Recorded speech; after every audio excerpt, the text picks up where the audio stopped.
Welcome back, subscribers, and to the newbies, welcome to the Life Self-Coaching Clan. Brain plasticity, also known as neuroplasticity, refers to the ability of the brain to reorganize its structure by changing its connections. Without this plasticity, we wouldn't be able to learn new things or change our behaviors. The simplest metaphor is to picture our brain as a ball of wires with complex circuitry controlling everything we do and think.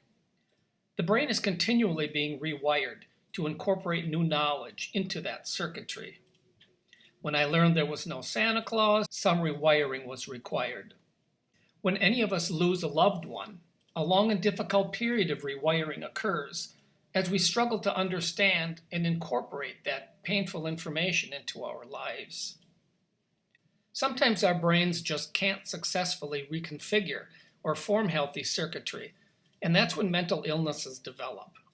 We might get depressed, confused, or even feel suicidal when we can't successfully process what's happening in our life. I can't help but think of the jilted lovers who murder their estranged partners because they can't accept being rejected. This example supports the notion that people should have a variety of supports and interests so that if we lose one, we don't fall to pieces. I'm not suggesting we have a lover outside of our primary relationship. I'm just saying it may be dangerous to hang our entire life on one person or one interest. Buildings have multiple support beams for a reason. Our brain wiring actually consists of octopus-looking brain cells called neurons. Without getting into detail, it's fascinating to know that the average human brain has nearly 100 billion neurons or brain cells. The tentacle-laden design of those neurons allows for nearly 100 trillion connections. 100 trillion. That's more than there are breakfast cereal choices at the grocery store. The important takeaway here is that these connections, which control our thought processes, are designed to be changeable. The good news is we have personal control over much of the modification that happens in our brains.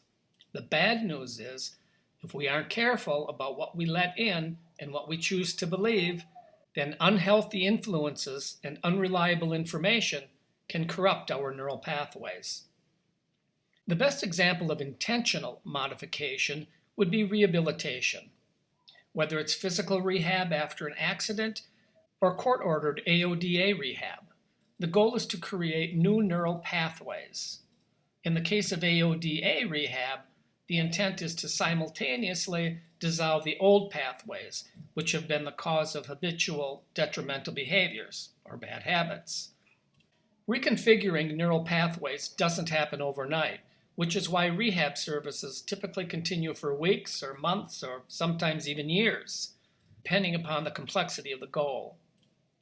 Modifying some of our own thought process won't be an overnight task either, but it can be enjoyable and rewarding to recognize our modest improvements, which might surprise us in the form of improved self-esteem and in healthier, happier engagements with others.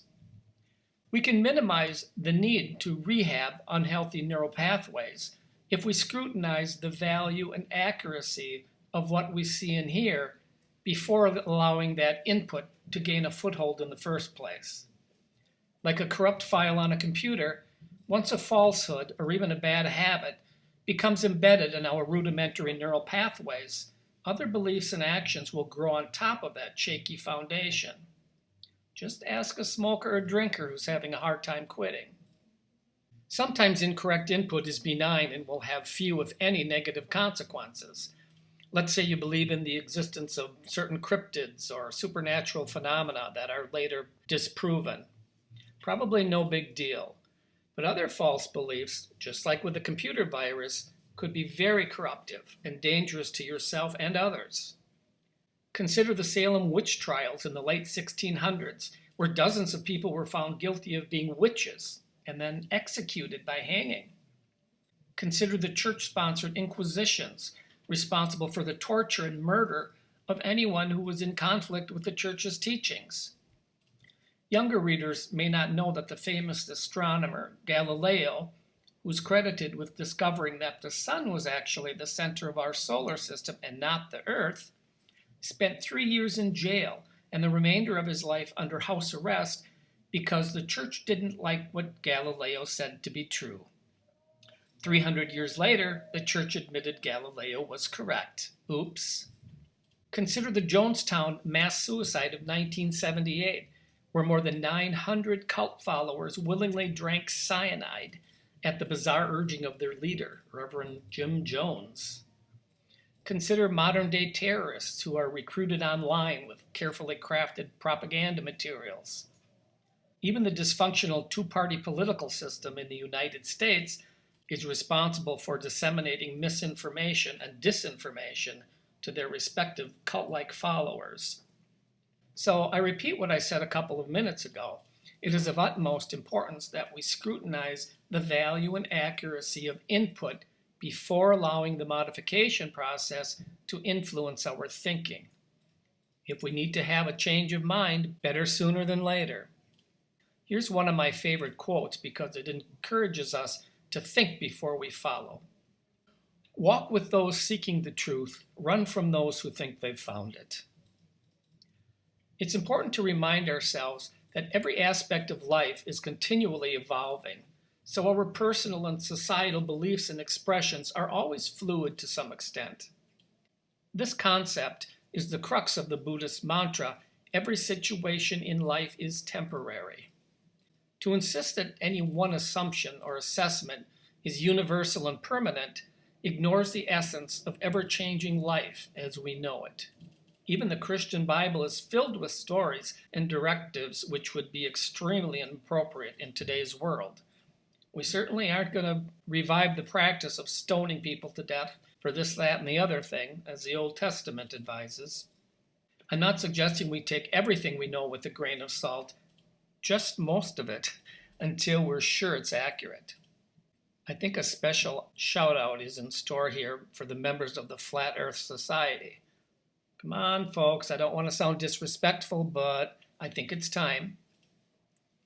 Minimizing unnecessary or avoidable conflict with others is an important life and coping skill. I've been a proponent of introducing life skills curricula in K through 12, even if at the expense of traditional academic studies, though they're certainly not mutually exclusive. Part of my motivation developed during my years as a counselor and a treatment foster care provider. If a person had a traumatic childhood or for some other reason doesn't possess the life skills to function effectively in our society, then reading, writing, and arithmetic skills aren't going to produce a happy, healthy, productive human being. Also, the exorbitant financial and indirect costs of mental health problems, incarceration, and rehabilitative services could be substantially reduced if our educational priorities shifted a bit toward life skills, including parenting as a strategy to prevent the generational repetition of those children caught up in unhealthy parenting environments. I'm not ignoring the millions of amazing parents out there. In fact, their examples and techniques could be used in the development of any healthy parenting curricula. My contention is that public education has historically prioritized a curriculum of secondary importance, ignoring the fact that many children don't have the required precursors for effective learning and living. Traditional academics provide important tools for effective communication and specific tasks, things required by our current civilization. But interpersonal and coping skills developed during modeling and introspection and spiritual investigation. This realm of crucial knowledge can be thought of as an interface between us and the world we must interact with. Academics provides us with knowledge and information, but the wisdom in our neural pathways teaches us when and how to use that knowledge for the betterment of ourselves and others. So please, take some quiet time to think about what you think about. Our personal interface is an integrative framework of understandings and beliefs that serve as our guide. The framework is often built upon one's religious or philosophical convictions. and links our thoughts and actions together into a sensible, consistent, and coherent pattern of behavior.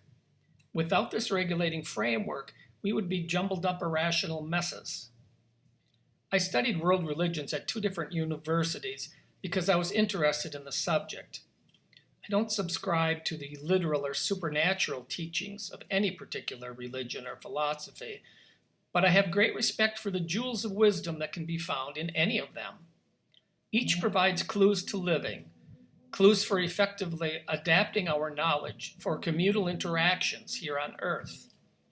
They provide the spiritual interface, a structure for integrative wholeness. Adhering to the doctrine of just one single religion or philosophy greatly reduces the wisdom one could acquire along life's path. Mark Twain says it best in his famous quote, "An open mind leaves a chance for someone to drop a worthwhile thought into it." Okay, here's your assignment. Just kidding. But a simple and rewarding project we should all engage in, if you haven't already, is to harvest the wisdom that was already collected by wise men and women who came before us. You'll find it in famous writings, in biographies of great leaders, and even in famous quotes if you prefer the quick and easy method. You can even find wisdom on YouTube, who'da thunk? There may be no more important or fulfilling hobby than to seek out and incorporate the lessons and guidance from humankind's greatest teachers. I challenge my readers to conduct a quick library or internet search of the basic teachings of the world religions or inspirational quotes. Hang your favorite quote or quotes on a wall or use them in conversation. This spiritual food will nourish the all-important circuitry in your brain. It will help pull things together in an orderly fashion. It will help you determine what you allow into your brain, what you refuse to let in, and how you organize things in your neural network. With minimal but deliberate effort on your part, taking this baby step will move you forward to a healthier, happier, more mature you. Until next time, keep your chin up and enjoy life. It's all in the attitude.